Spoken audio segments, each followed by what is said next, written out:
Bom dia, nono ano! Hoje a gente vai fazer a correção de algumas atividades. Vamos começar pelas atividades da apostila, na página 54. Então, um aqui fala que na Terra, qual é o meio em que o som normalmente se propaga? Cite outros exemplos de meios e substâncias em que o som pode se propagar. Então, na Terra, geralmente o som se propaga no ar, que é o meio gasoso, mas ele também pode se propagar em meios materiais, como na água ou até mesmo em alguns sólidos. No 2 fala da flauta e a tuba, que são instrumentos de sopro que emitem ondas características fisiológicas distintas, ou seja, diferentes, né? Considere que uma pessoa escuta uma nota mais aguda emitida pela flauta e uma mais grave emitida pela tuba e responda as questões. Qual dos dois instrumentos emite ondas sonoras com maior velocidade? Então, a velocidade do som vai ser a mesma para os dois instrumentos, tanto para a flauta quanto para a tuba, porque a velocidade de propagação depende do meio da onde essa velocidade está sendo propagada.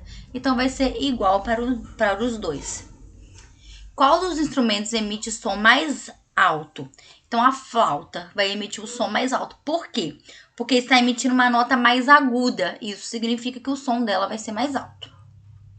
Qual dos instrumentos emite ondas sonoras de maior comprimento de onda? Então, vai ser a tuba, que emite sons de maior comprimento de onda, porque para uma mesma velocidade de propagação, a onda de menor frequência, que é o som grave, né, tem maior comprimento de onda. Então, quanto menor a frequência, maior o comprimento de onda.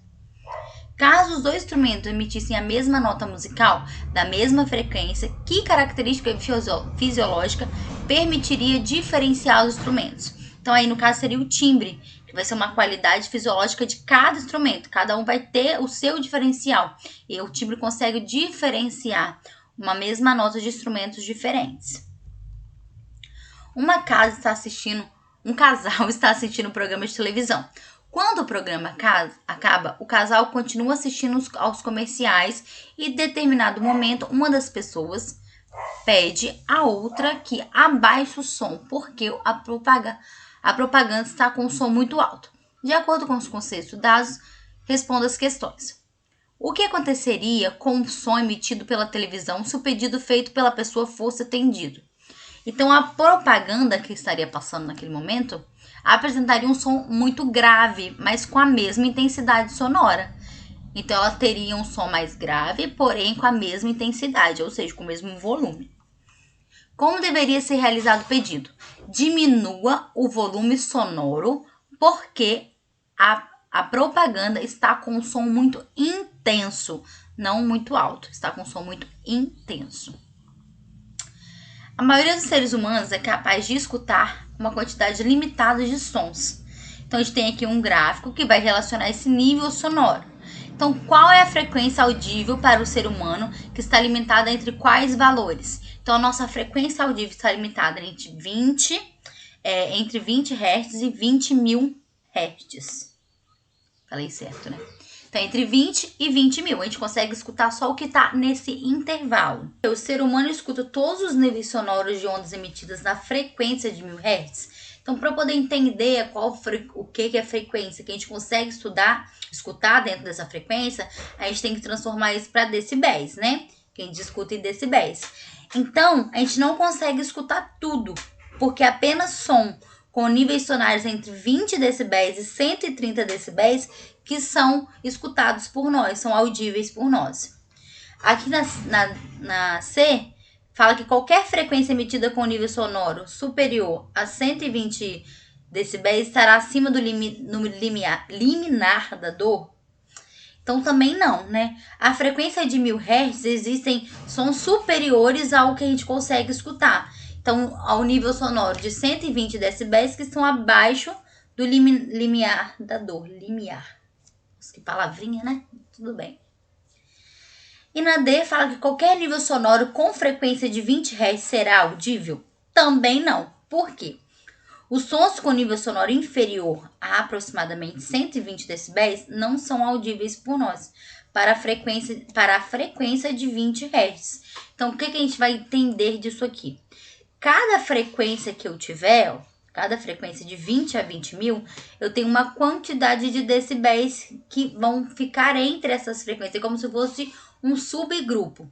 Então, numa frequência de 100 Hz, eu consigo escutar até 100 e pouquinho decibéis. Numa frequência de 1000, eu consigo escutar aqui até 20. Numa frequência de 20, de 10.000, eu consigo escutar aqui até 20, 30 e pouco, mais ou menos. Então, aqui já é a zona de audição e aqui é quando a gente sente dor no ouvido, quando tá muito intenso esse som. Então, vai depender, pra gente saber se a gente consegue escutar ou não, vai depender do hertz, né, da frequência, e pra gente saber quantos decibéis que a gente consegue escutar nessas frequências aqui. Por isso que às vezes nem muito baixo e nem muito alto a gente consegue escutar, quando a intensidade está muito baixa ou quando a intensidade está muito alta.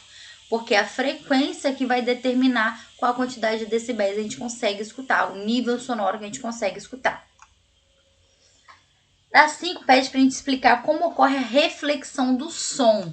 Então, a reflexão do som é um fenômeno que vai ocorrer quando as ondas atingem um obstáculo, um meio material, e elas vão se propagar sem alteração de velocidade. Então, elas vão bater e vão voltar sem alteração na sua velocidade.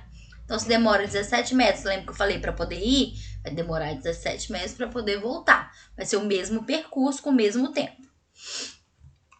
Quais grandezas físicas permanecem constantes quando ocorre uma reflexão? Então, nós temos o comprimento da onda e a velocidade. Esses vão permanecer, né, constantes. Se eu tenho a velocidade do som no ar de 340 metros, está falando que a distância entre o anteparo e a fonte é 68 metros, poderá ocorrer eco se uma pessoa esteja do lado da fonte emissora de onda sonora? Então, vamos apresentar cálculos. Então, como que a gente tem que descobrir isso? A gente pega esse 340, vai dividir por 10, que vai dar 34. Esse 34 a gente divide por 2. Esse 2 tem que dar, deu 17, né? Então, a minha distância mínima para eu conseguir ter o eco é 17 metros. Então, eu preciso de 17 metros e ter essa volta de 17 metros. Então, como nós temos uma distância de 68 metros, dividindo por 2, vai dar 34. Então, eu tenho uma distância mínima, já tem mais do que 17. Então, eu tenho uma distância aí, que tem possibilidade, nós teremos, então, possibilidade de ter eco. Por que eu tenho essa possibilidade? Porque eu consegui ultrapassar da minha distância mínima. Eu só não vou ter o eco se, no caso, estou falando da propagação no ar, se for menor que 17 metros. Agora, se for maior que 17 metros, eu tenho possibilidade, sim, de ter eco. Porque no interior de uma sala vazia é possível ver reverberação, mas com mobílias e cortinas, esse fenômeno não é tão perceptível. Então, o que acontece? Na sala vazia, então, se eu tenho uma sala que esteja vazia, o som emitido ele vai refletir nas paredes, né? Provocando a reverberação. Quando eu tenho uma sala com mobílias, com cortina, o som vai ser absorvido por essa mobília, vai ser absorvido por essa cortina. Então, a reverberação vai acontecer de uma forma tão pequena que a gente não consegue perceber. Então, ela não vai ser tão perceptível, porque tem meios que capturam essa onda, que absorvem essas ondas sonoras. No 9, nós temos aqui uma historinha, um poema, né, de Cecília Meirelles, que fala sobre o eco. Então, com base nesse, a gente vai responder as questões. Qual fenômeno sonoro possibilita a ocorrência de um eco perceptível para o ser humano? Então, a reflexão dessa onda sonora tem que estar a uma distância superior a 17 metros para ocorrer. Se tiver uma distância menor que 17 metros, não vai ocorrer. Então, tem que ter uma distância mínima de 17 metros. Qual a distância mínima entre o mínimo e o anteparo para que seja possível existir o eco e não uma reverberação? Então, a distância mínima que uma pessoa e do obstáculo precisa ter, ela vai ser calculada de acordo com a velocidade média, né? Aquela definição, aquela fórmula da velocidade média. Então, a gente vai calcular da seguinte forma. Nossa, tá escuro aqui hoje. Tudo aceso, mas tá escuro. A gente vai ver um tempo mínimo de detecção dos nossos ouvidos, que é 0,1 segundo. Então, o som ele vai levar 0,05 segundos para poder chegar ao anteparo e 0,05 segundos para poder voltar a nossa orelha. Então, é uma questão de fazer a questão da conta aí. Então, eu vou fazer a conta da velocidade média. Eu vou pegar a quantidade, a variação de tempo, né? Com a variação de detecção do eco, a variação do tempo, que ele demora para ir e voltar. Eu vou ter tirar essa média. Então, como que vai ficar isso? Eu vou pegar, deixa eu pegar um papel aqui pra fazer para vocês. A fórmula é velocidade é igual a variação de espaço, variação de tempo. Então, eu tenho a minha velocidade é 340 metros, porque está sendo no ar.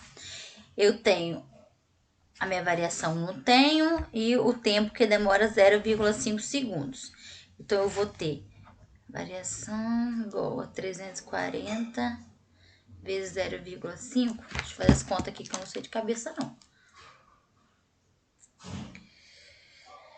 340 vezes 0,05.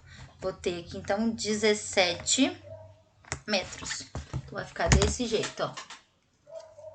Minha fórmula, 340, variação, o tempo que eu demorei, 0,05, multipliquei cruzado, então, variação e 17 metros. 340 vezes 0,05.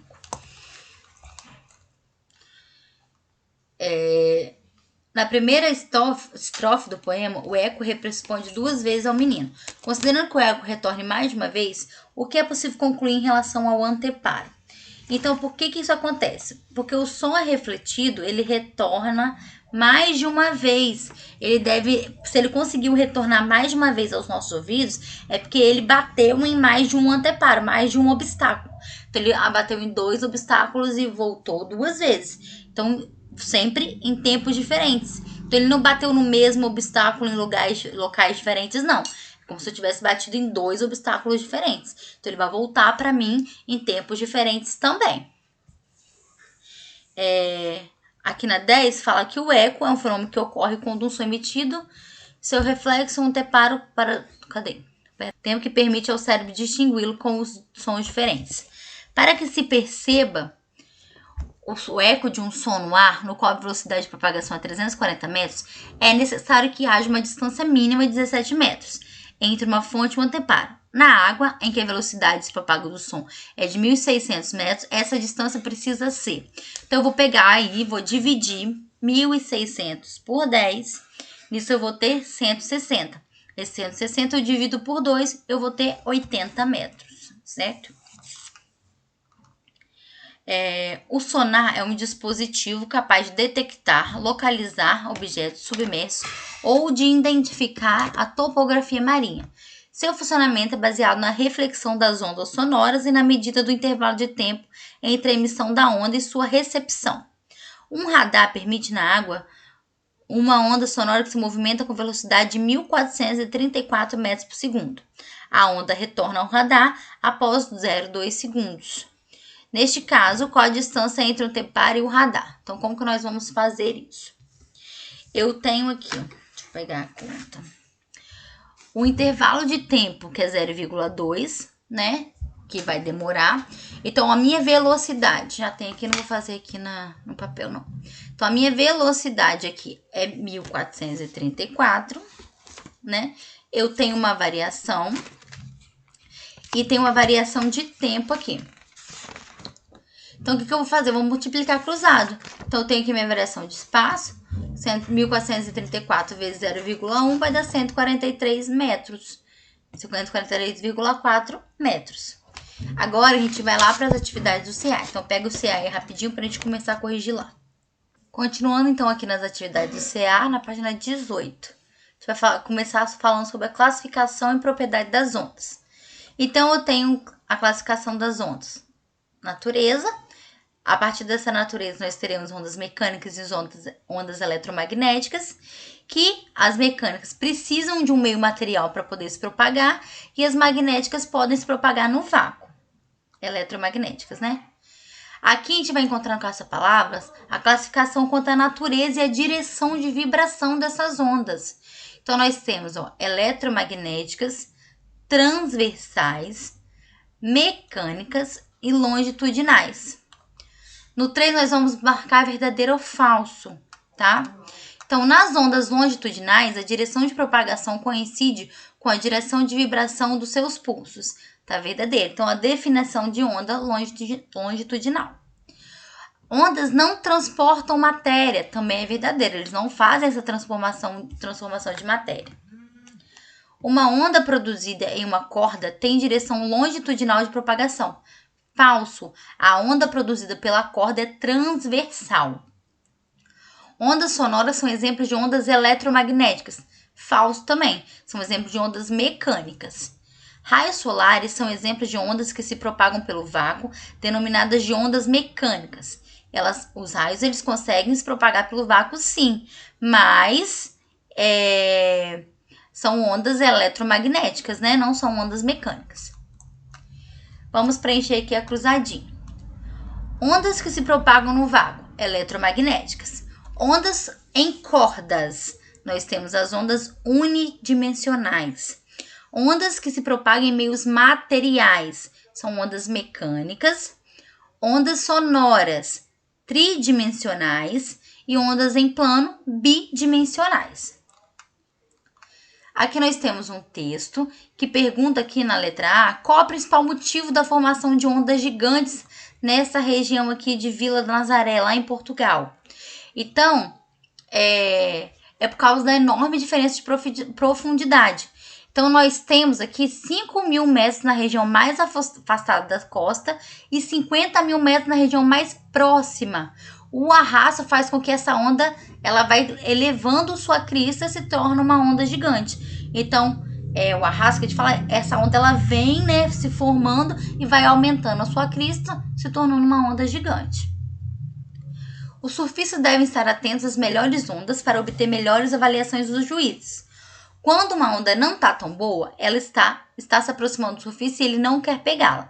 Como ele faz para ser levado em direção à praia?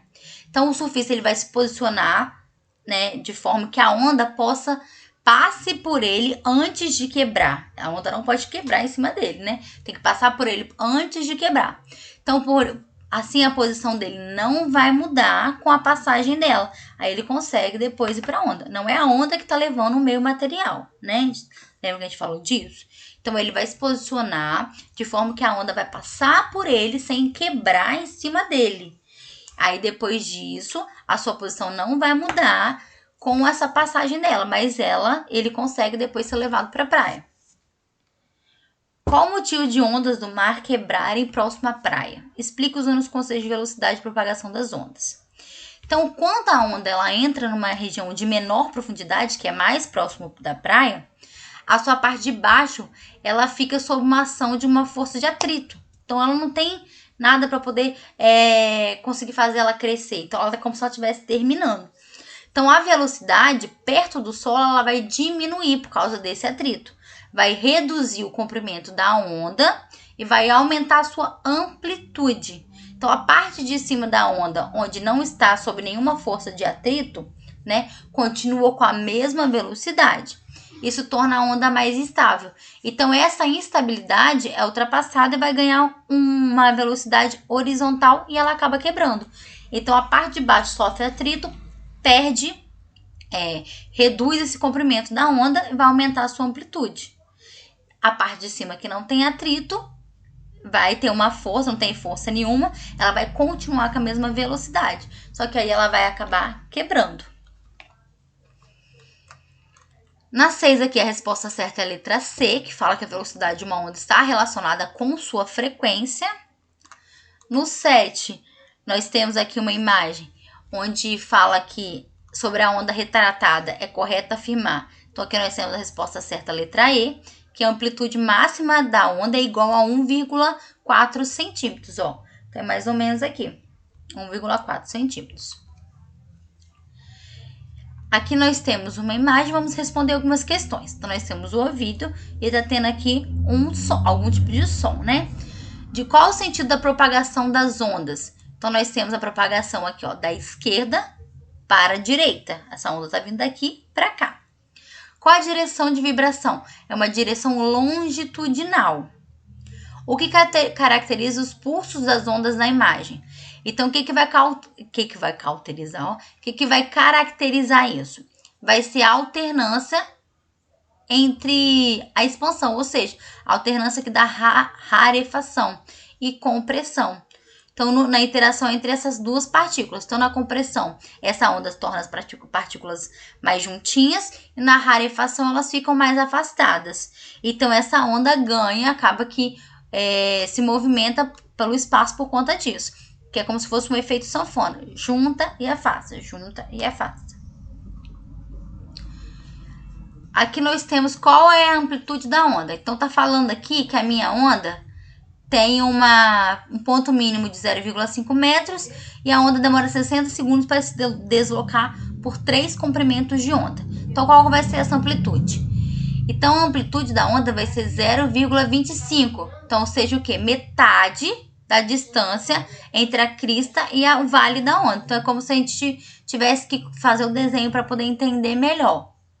Então, ó, eu tenho aí uma onda, um ponto mínimo da onda de 0,5.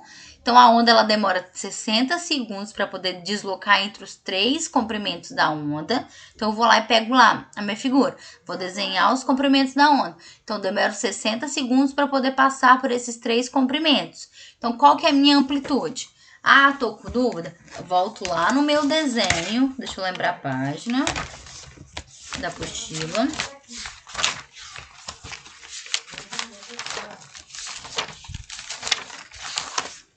Ó, olha só.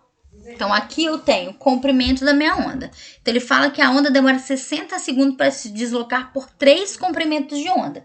Então, daqui aqui eu tenho 1, quer dizer que eu vou ter 3 desses comprimentos. E durante a passagem por esses 3 comprimentos, eu vou demorar 60 segundos. A variação de posição vertical entre o ponto máximo e o ponto mínimo da onda é igual a 0,5. Então, a variação vertical entre o ponto máximo e o ponto mínimo é 0,5. Então, quer dizer que a daqui, ó, não é metade da crista do vale? Eu tenho a crista aqui e tenho o vale aqui. Então, quer dizer que daqui, aqui, eu tenho 0,5. Então, a minha amplitude vai ser metade disso. Então, eu vou ser 0,25. Qual o comprimento da onda? De acordo com o enunciado, o comprimento da onda é igual ao quádruplo da sua amplitude. Então, é 4 vezes maior que a sua amplitude. Então, eu vou ter 1 metro de comprimento de onda. Então, ele vai ser sempre 4 vezes mais. Por quê? Aqui eu tenho 1, aí eu teria mais outro e mais outro. Então, eu teria aqui, no caso, 0,25, 0,25, 0,25 e assim daria 4 vezes. Por isso que eu tenho 1. Qual o período da onda? Aí eu tenho que fazer a conta. Tenho o meu tempo. Qual que é o tempo que demorou para passar por ela? 60 segundos. Qual o número de oscilações que eu fiz? Não é 3 comprimentos? Então, eu fiz 3 oscilações. Então, vai ter 60 dividido por 3, 20 segundos. Então, para passar por uma onda, eu demoro 20 segundos. Qual a frequência da onda? Vamos lá. Então, a frequência é de 0,0, Hz, que é o inverso do período, tá? Então, eu vou ter o 1, colocar aqui o 1. Embaixo eu tenho o tempo que eu descobri aqui em cima, né? Que é o período, T, que significa o período. Então, eu vou dividir 1 por 20, vai dar igual a 0,05. Então, a minha frequência vai ser sempre o intervalo desse período que eu achei. Qual é a velocidade da onda? Então, vamos lá fazer mais uma continha. Então, eu já descobri a minha velocidade, eu vou descobrir agora, né? A minha frequência eu já tenho e o meu período também. Então, eu vou substituir aqui os valores. Então, eu vou colocar aí o meu período 1 vezes 0,5, que vai dar 0,5 metros por segundo. Aqui na acústica, a gente tem que encontrar as qualidades fisiológicas do som. Então, nós temos timbre, intensidade e frequência. Achar aí rapidinho, né? Fácil esse. Que nós vamos marcar verdadeiro ou falso. Então, sons de baixa frequência são baixos e sons de alta frequência são altos. Verdadeiro. 2 violões conforme materiais distintos têm o mesmo timbre. Falso. Tem sempre timbres diferentes, cada um vai ter o seu. Já que se eles forem feitos de materiais diferentes, tá, gente? O eco não é percebido pelas pessoas de um ambiente pequeno devido à interferência de ondas. Falso. Ele não é percebido por uma pessoa em um ambiente pequeno, porque o cérebro não consegue diferenciar esses sons refletidos no intervalo menor que 0,1.